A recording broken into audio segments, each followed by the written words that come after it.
नमस्कार, news state Madhya Pradesh Chhattisgarh में आपका स्वागत है। मैं हूं आपके साथ लोकेंद्र त्यागी। आपके मुद्दे में आज बात अग्निपथ योजना की। दरअसल केंद्र की अग्निपथ योजना को लेकर देश के कई राज्यों में युवाओं का विरोध देखने को मिल रहा है।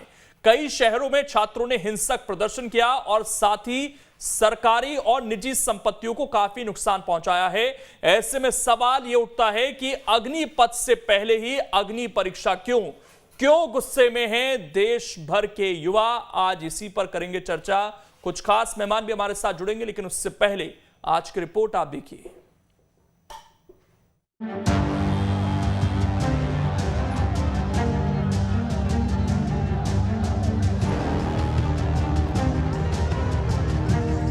अग्निपथ योजना के खिलाफ युवाओं का विरोध थमने का नाम नहीं ले रहा है। देश के कई शहरों के साथ युवाओं का गुस्सा मध्य प्रदेश के कई शहर जैसे ग्वालियर, भिंड, इंदौर समेत कई शहरों में देखने को मिल रहा है। तो सबसे पहले आइए जानते हैं क्या है अग्निपथ योजना। ऑफिसर रैंक से नीचे पदों पर भर्तियां होंगी। 40,000 युवाओं को सशस्त्र बलों में शामिल किया जाना है। 17.5 साल से 21 साल तक के युवा आवेदन कर सकेंगे। वर्तमान वर्ष के लिए अधिकतम आयु 23 वर्ष की गई है। 4 साल के लिए सेना में भर्ती होगी। हर बैच से 25% जवानों को नियमित किया जाएगा। बाकी 75% जवानों को रिटायर किया जाएगा। रिटायरमेंट के बाद 11,71,000 रुपए का विशेष पैकेज मिलेगा। रिटायरमेंट पैकेज को सेवा निधि पैकेज का नाम दिया गया है। आधा पैसा सैलरी से जमा होगा और आधा पैसा सरकार देगी। सेवा निधि पैकेज के पैसे पर ब्याज भी सरकार देगी।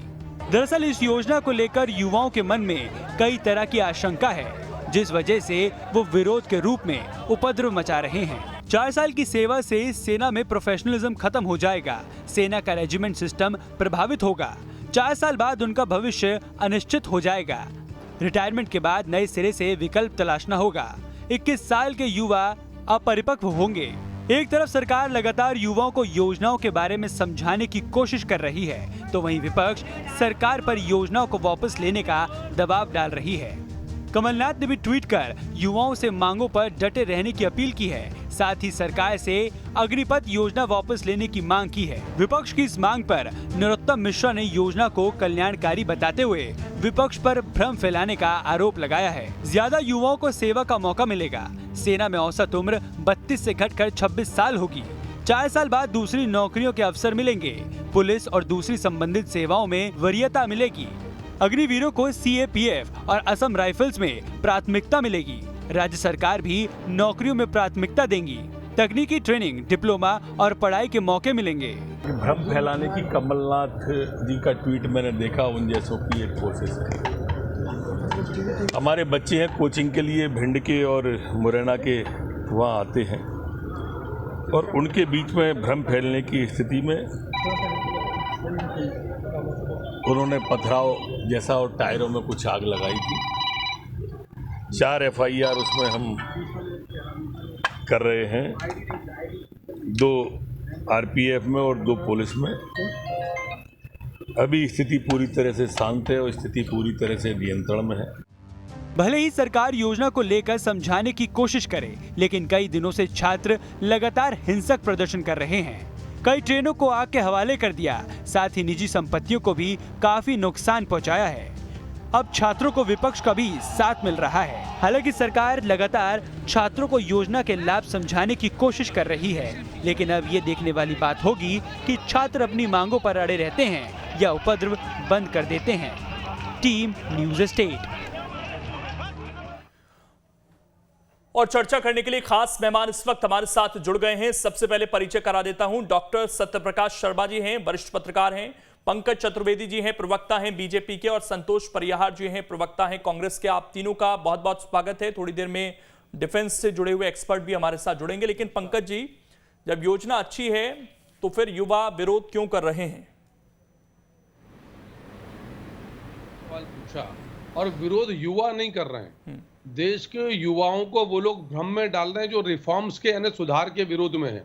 हमारे देश में अभी भी सेना का पैटर्न वही है जो अब तक था।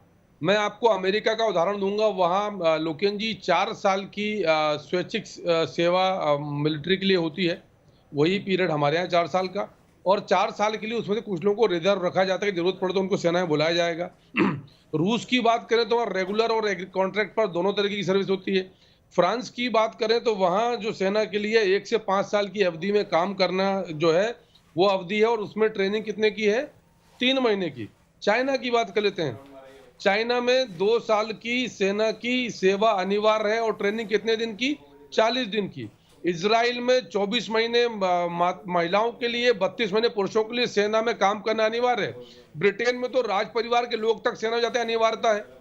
यहाँ कहीं आपने अवधि देखी 4 साल 5 साल से अधिक?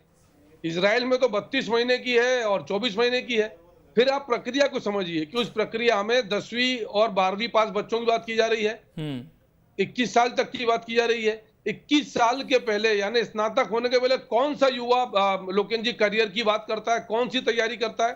कौन सा देश का युवा है जिसके पास 21 साल की आयु पूरी करने के बाद 12 लाख रुपए की राशि होगी जिस पर कोई आयकर नहीं लगेगा, जिसकी आधा भुगतान केंद्र सरकार का होगा, 6 लाख केंद्र सरकार की राशि होगी?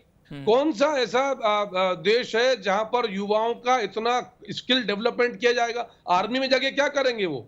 आर्मी में जाके वो सीखेंगे एडमिनिस्ट्रेशन क्या होता है, लॉजिस्टिक क्या होता है, डाटा मैनेजमेंट क्या है, कम्युनिकेशन क्या है, डिसिप्लिन क्या है, आज के दौर में एविएशन क्या है, यदि कोई सेलर जा रहा है, नाविक क्या, और फिर ये भर्ती किस पर हो रही है? पर्सनल बिलो ऑफिसर रैंक, सैनिक, नाविक, एयरमैन के पद पर भर्ती है। 46,000 की भर्ती हर साल होना है। लगभग 40,000 रुपए थल सेना में, 40,000 थल सेना में जाएंगे और 3-3 हजार नौसेना में और वायुसेना में जाएंगे, और इसके 25% यानी लगभग 12-13 हजार लोग प्रतिवर्ष नियमित किए जाएंगे। और महत्वपूर्ण बात कि नियमित भर्ती बंद नहीं है। देश में सेना का अब तक का जो ढांचा उसमें एक यूनिट में 1000 लोग होते हैं, तो 3 से 10% ये नए जो अग्निवीर भर्ती किए जाएंगे, यानी एक यूनिट में 10 से 12 लोग। सेना का कोर पैटर्न, सेना का स्ट्रक्चर, सेना का ढांचा कुछ भी नहीं बिगड़ेगा, और इस योजना को तीनों सेनाओं प्रमुख ने मिलकर तैयार किया है। आप क्या समझते हैं कि हमारी देश के तीनों सेनाओं के जो प्रमुख हैं उनको ज्ञान और भान नहीं है प्रक्रिया का? और फिर यदि आप 10वीं पास करके गए तो आपको 12वीं की हाई इंटरमीडिएट की डिग्री मिलेगी। आप 12वीं पास कर गए तो आपको ग्रेजुएशन की डिग्री मिलेगी, और आपको पैरामिलिट्री फोर्सेस में, पुलिस में और राज्य की नौकरियों में सेवा के अवसर मिलेंगे। ये इसमें कौन सी खराबी है, हम ये जानना समझना चाहते हैं। जो प्रतिपक्ष कमलनाथ जी ने ट्वीट किया, हमारे साथ जरा उत्तर दें कमलनाथ जी, उनसे भी जान लेता हूं। संतोष जी, बड़े-बड़े देश जिसका पालन, संतोष जी, विरोध क्यों? और हमारे साथ मेजर जनरल सुधाकर जी भी जुड़ गए डिफेंस एक्सपर्ट के रूप में। सर, आपका स्वागत है। लेकिन संतोष जी, यहां तो फायदे बता दिए गए, आप लोग विरोध क्यों कर रहे हैं? देखिए, विरोध हम इसलिए कर रहे हैं कि सबसे बड़ी बात तो ये है कि हमारे देश के प्रधानमंत्री ने हर साल 2 करोड़ लोगों का रोजगार देने की बात कही थी। आज 8 साल हो गए, 16 करोड़ रोजगार मिल जाना चाहिए था। अभी जो है बात कर रहे हैं सेना की, जो बात कर रहे हैं भर्ती की, किसानों के लिए ये जो भी कानून लाते हैं, जिसके पक्ष में ला रहे हैं, बेरोजगार युवा पक्ष में ला रहे हैं, बेरोजगार युवा जो है नाराज है, क्योंकि कारण क्या? आप जो उसके नेगेटिव पॉइंट है वो बता दीजिए, बेहतर होगा। देखिए, पॉइंट ये है कि सेना के नहीं, आप पूरी बात सुनिए ना। मेरा मतलब ये है कि जो बात कर रहे हैं पॉइंट टू पॉइंट बात करते हैं। शुरू में जो है किसानों का करा, वो किसान, और पॉइंट टू पॉइंट ये है ना सर कि जो सेना में भर्ती की जो बात कर रहे हैं, निश्चित तौर पे जो सेना में जो अप्लाई करते हैं केवल उत्तर प्रदेश, बिहार, वहाँ से ज़्यादा आते हैं, और बाकी जो है कर्नाटक और गुजरात से तो आते नहीं है। ये तो क्या है, युवाओं के साथ छलावा करा जा रहा है कि 4 साल के बाद जो है वो अपने नौकरी, और जहाँ तक हमारे मित्र बोल रहे हैं 10वीं पास, तो 10वीं पास ही की सेना में भर्ती होती है स्टार्टिंग, और 15 साल की टोटल नौकरी रहती है। 15 साल के बाद वो उसको रिटायर हो जाता है। तो ये जो आप बात कर रहे हैं, देश का पूरा प्रदेश युवा, उत्तर प्रदेश, बिहार जो पिछड़े प्रदेश है, वो सेना भर्ती में आस लगाए बैठे रहते हैं। इतने सारे पद जो खाली अभी तक भरे क्यों नहीं? क्योंकि अब ये जो है नया इनने अग्निपथ का जो है फार्मूला दे दिया है कि साहब अग्निपथ में 4 साल के बाद वो फिर अपनी नौकरी तलाशेंगे, तो कौन उन्हें नौकरी देगा?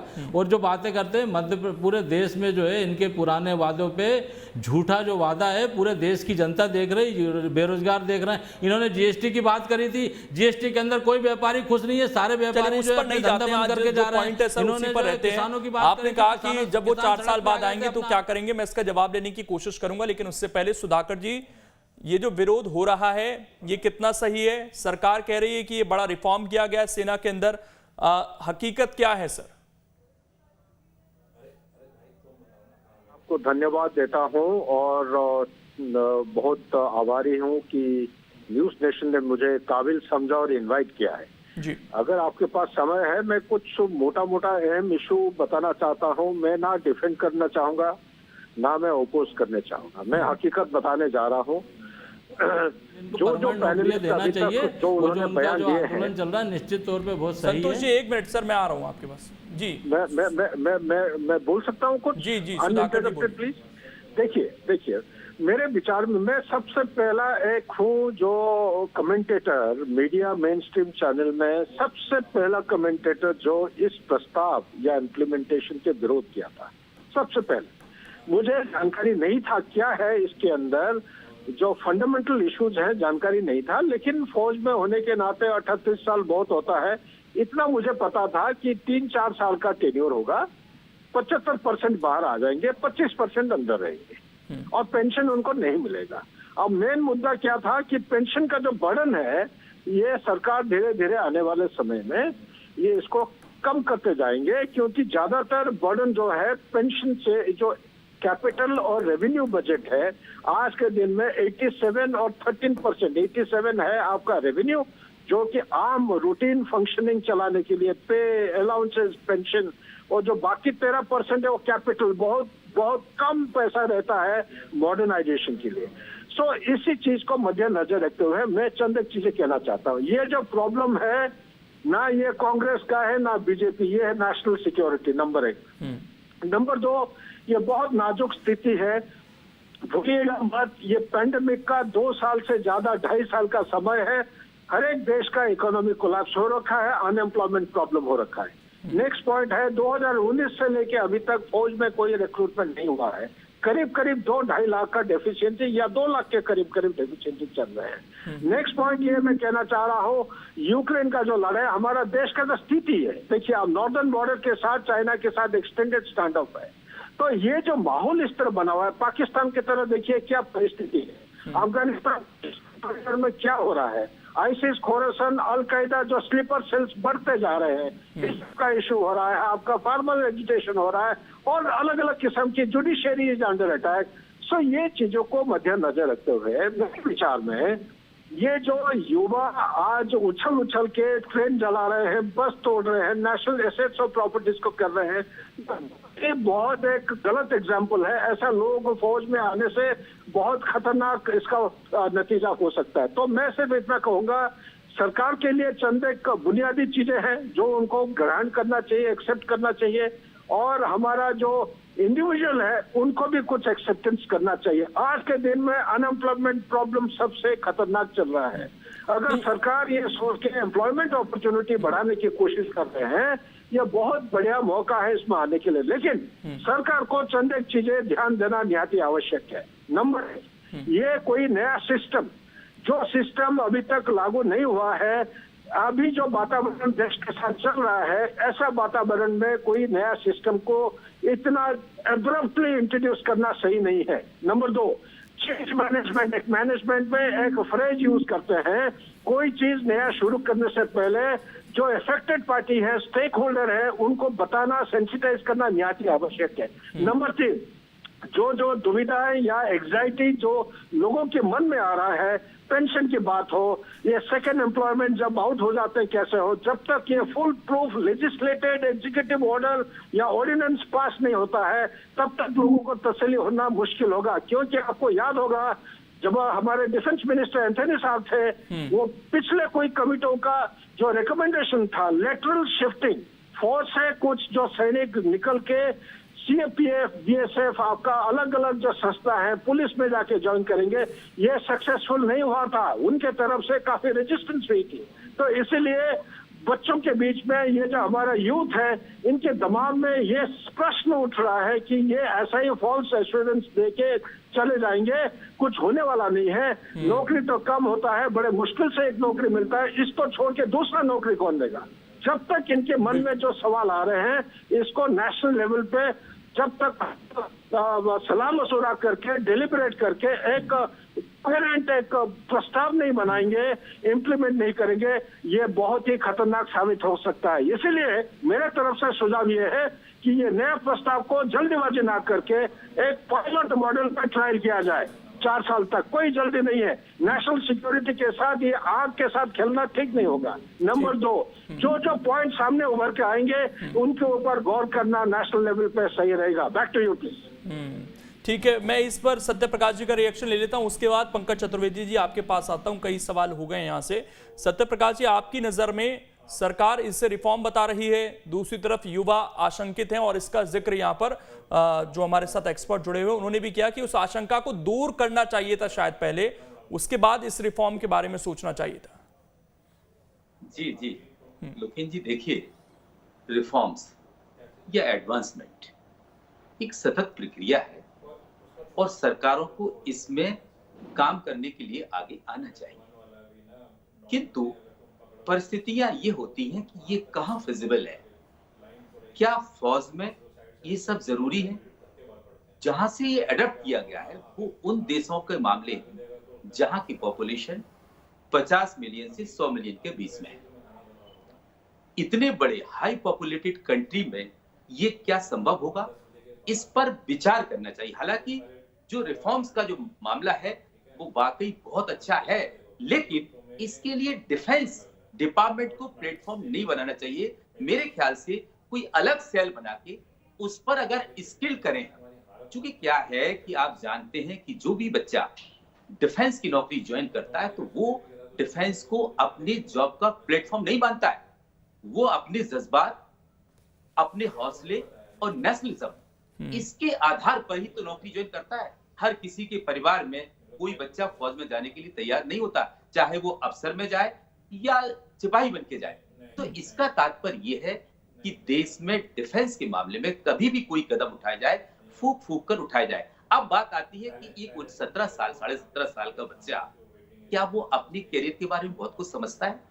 हम आपके बच्चे हैं, वो कितने जागरूक हैं, वो उसी पहले दिन से एक लाइन बना लेते हैं कि या तो हमको इस ट्रैक पर जाना है या इस स्ट्रीम में जाना है। अगर मान लो 3-4 साल तक कोई एक स्ट्रीम में रह के और बाहर आ जाए तो फिर वो क्या डिसाइड करेगा, उसका फ्यूचर क्या होगा? क्या वो 3 साल या 4 साल जिस पीरियड में वहां रहेगा, क्या वहां डेडिकेशन उसका रहेगा? स्किल करना बहुत अच्छी बात है, क्योंकि एडवांसमेंट है, युद्ध की परिस्थितियां बदल रही हैं, एडवांस जो रिसर्च आ रहे हैं उनके आधार पर जो इक्विपमेंट्स हैं या वेपन्स हैं उनमें बहुत ज्यादा रिफॉर्म्स हुए, इसलिए लोगों को एडवांस होना बहुत जरूरी है। लेकिन केवल आप 4 साल के लिए या 3 साल के लिए उनको हायर करके और उनको स्किल करके फिर आप उनको बाहर निकाल दें, तो वो बच्चा क्या उस जज्बात के साथ, क्या उस राष्ट्रीयता के साथ उन 3 साल में उसमें गुजारेगा? मेरा सुझाव यही बनता है कि कहीं ना कहीं ये चीज अच्छी है, लेकिन इस अच्छी चीज को डायरेक्ट इंप्लीमेंट नहीं करना चाहिए। उसको पहले किसी दूसरी सेल, भले कोई पैरामिलिट्री फोर्स का जो डिपार्टमेंट है, बीएसएफ है, सीआरपीएफ है या कोई दूसरी चीज है, वहां पर लाके इसको पहले स्किल किया जाता है, क्योंकि स्किल करने के लिए हमारे पास बहुत सारी चीजें। क्या एमएसएमई में हम कितने लोगों को स्किल कर पाए, उनको कितनों को रोजगार दे पाए? आज समस्या रोजगार की भी है, क्योंकि आप ये देखिए कि कितने परसेंट जो एक्स सर्विसमैन है उनको स्टेट या सेंट्रल गवर्नमेंट की नौकरियों में लिया जाता है। क्या वो 75% बाहर जाएंगे, उनको वो परसेंटेज मिल पाएगा? ये बड़ा सवाल है। इसलिए रिफॉर्म्स जरूरी है, लेकिन सोच समझ के, विचार के, मंथन करके, देश की परिस्थिति को ध्यान में रखते हुए, उसकी फिजिबिलिटी को ध्यान में रख के लिए जाने चाहिए। पंकज जी, अब मैं आपके पास आ रहा हूं। देखिए, सवाल वही है जो लोग पूछ भी रहे हैं कि भाई आप लोग किसी चीज को रिफॉर्म बताते हैं, किसानों के लिए कोई कानून आता है तो उसे रिफॉर्म बताते हैं, लेकिन किसानों को समझा नहीं पाते हैं। यहां पर युवाओं को रोजगार देने की आप बात कर रहे हैं, लेकिन युवा समझने के लिए तैयार नहीं हो रहा है। इसके अलावा सीएए लाते हैं तो उस वर्ग को समझा नहीं पाते हैं आप। तो ये यहाँ पर सुधाकर जी ने भी यही कहा कि पहले एक तो उनको अश्योरेंस मिले, जो कि आप किसान के मामले में भी वो अश्योरेंस लिया जा रहा था कि एमएसपी से नीचे नहीं खरीदा जाएगा, वहां फंस गई सरकार। यहां भी एश्योरेंस है क्या कि 4 साल बाद उसको कहीं नौकरी मिल जाएगी? क्योंकि जो उसे अपने करियर को शेप देने का टाइम होता है वो यही 4 साल होते हैं। उसके बाद उसको जब वो 25-26 साल की उम्र में होगा तो उसको नौकरी चाहिए सर। उस वक्त वो स्टार्टअप के बारे में शायद ना सोच पाए एकदम से आके कि मेरे पास 10-11 लाख रुपए हैं तो मैं स्टार्टअप कर लूं। ये कह देना आसान है, लेकिन उसको अश्योर करना मुश्किल काम है। सर 21 और 25 में अंतर, 21 साल तक का टर्म है इसमें। खैर चलिए मैं अपने बिंदुओं पर आता हूं। सबसे पहले तो सत्यप्रकाश जी ने कहा कि भारत की जनसंख्या अधिक है, इसलिए इजराइल में, फ्रांस में, अमेरिका में, रूस में काम चल सकता है। सर मैंने चीन का उदाहरण दिया है। 2 साल की अनिवार्य सेवा अवधि और 40 दिन मात्र प्रशिक्षण।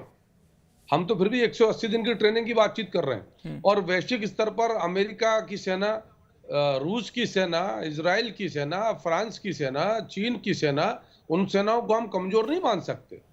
और जनसंख्या की बात चीन की करें। दूसरा सबसे बड़ा विषय इस सारे प्रकरण का यह है कि इसमें विरोध के लिए विरोध करना है और इसलिए भ्रम उत्पन्न करना है। और जिस पूरी व्यवस्था को मैं हमारे सुधाकर सर के प्रति पूरे सम्मान के साथ, लेकिन जिस प्रक्रिया को भारतीय सेनाओं के, थल सेना, जल सेना, वायुसेना के प्रमुखों ने मिलकर तय किया और सेना ने विधिवत पत्रकार वार्ता भी करी जहां उन्होंने उसके सारे तथ्य और सत्य सामने रखे। तो क्या हम हमारे जो सक्षम सेना के अध्यक्ष हैं तीनों, थल सेना, वायुसेना, जल सेना, उनकी रीति नीति पर संदेह करें, सेना पर संदेह करें? और 4 साल की अवधि को आप अपर्याप्त मान रहे हैं। 90 दिन में विज्ञान कहता है कि आदमी का मनोविज्ञान बदल जाता है, ये साइंस है। और यह 4 साल यदि वो काम ठीक है सर, पंकज जी एश्योरेंस क्या है जब वो बाहर निकल कर आएगा 4 साल बाद, वो क्या करेगा? सवाल इस चीज को लेकर पूछा जा रहा है। दे रहा हूं ना एश्योरेंस। 25% तो जा रहे हैं सीधे रेगुलर, जो उसमें से सिलेक्ट होंगे बेस्ट होके। यानी 25% लोग सेना में आपको मिलेंगे जिनके लिए आपको अलग से प्रशिक्षण, चयन, भर्ती प्रक्रिया की आवश्यकता नहीं है। 4 साल का अनुभव उनके साथ रहेगा।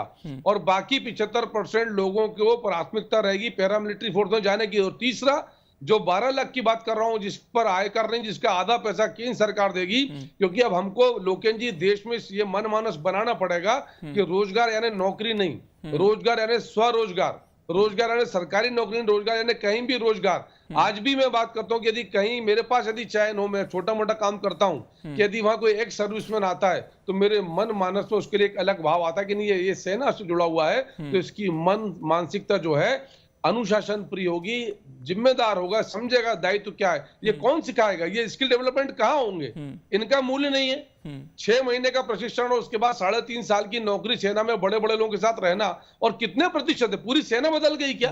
नहीं, ये तो अभी कहा जा रहा है ना सर, वो जो सुधाकर जी ने कहा कि आपको ये डॉक्यूमेंटेड कर देना होगा, उसके लिए तैयार है। डॉक्यूमेंटेड है लोकेन जी, डॉक्यूमेंटेड है। आज सेना ने पत्रकार वार्ता करके एक एक चीज बिंदुवार स्पष्ट करी है। आप क्या समझते हैं सेना का काम क्या हवा में चलेगा? नहीं, 75% लोगों को आप तो यही कह रहे हैं ना कि वो स्टार्टअप कर ले, उनके पास 11 लाख रुपए हैं, उनको हम प्राथमिकता दे देंगे पुलिस में। अब भूपेश बघेल ने कह दिया कि राज्य कितनी जगह पुलिस को रखेंगे, उन्होंने तो साफ तौर पर भूपेश बघेल तो विरोध करेंगे, भूपेश बघेल तो विरोध करेंगे, इसलिए तो भूपेश बघेल है वो। कमलनाथ विरोध करेंगे, इसलिए तो कमलनाथ है वो। भाई सबसे बड़ा मूल मुद्दा सिर्फ ये लोकेन जी की नरेंद्र मोदी जी सरकार की योजना, भारतीय जनता पार्टी की योजना है, तो कांग्रेस को विरोध करना है। कांग्रेस उनका काम करती रहा है। हम देश के युवाओं से बात करेंगे, आग्रह करेंगे कि सुनिए, समझिए, देखिए, वैश्विक परिस्थिति को देखिए, भारत की स्थिति परिस्थिति को देखिए, अवसरों को देखिए, क्या सरकार आपके लिए कर रही, क्या उद्देश्य है, पीछे क्या योजना है, क्या कैसा हम आने वाले 15-20 साल का भारत चाहते हैं। भारत को विश्व गुरु बनाना चाहते हैं, सबसे सशक्त बनाना चाहते हैं। अभी आपने देखा ना रूस और यूक्रेन के युद्ध में कि तिरंगा झंडा लेकर जो चलिए, अब ऐसा ना हो सर, किसानों को लेकर भी आपने यही कहा था कि बड़ा रिफॉर्म है, लेकिन फिर वापस लेना पड़ गया। इस मामले में भी आप केवल ये मत सोचिएगा कि ये जो विरोध हो रहा है ये प्रायोजित है, ये असल में युवा हैं जो ट्रेनिंग कर रहे हैं और उनको एक धक्का लगा है, उनको आपको समझाना पड़ेगा। समय इतना ही है, इसलिए मैं रुक रहा हूं। शुक्रिया आप सभी का जुड़ने के लिए और इस डिबेट का हिस्सा बनने के लिए। लेकिन जिनको लेकर ये फैसला लिया गया है उनको समझाना सबसे ज्यादा जरूरी है। फिलहाल छोटा सा ब्रेक, खबरें लगातार जारी हैं।